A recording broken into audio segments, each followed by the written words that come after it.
how to get a motorcycle license in Japan. Hey guys, in today's video, I'm going to show you how to get a motorcycle license in Japan.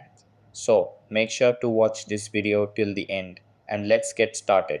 First, determine the type of motorcycle license you need.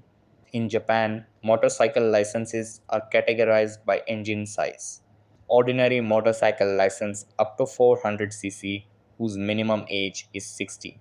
Large motorcycle license over 400cc whose minimum age is 18.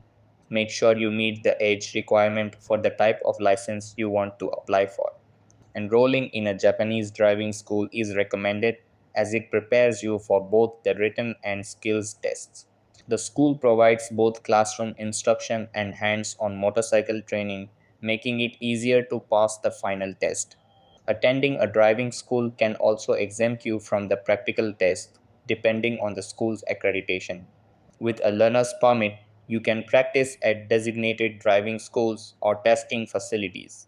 Note that the learner's permit does not allow you to ride on public roads. You can only practice under supervision. After practicing, you will need to pass a skills test at the driver's license center. If you didn't attend a driving school, you must complete a mandatory safety course at the driver's license center.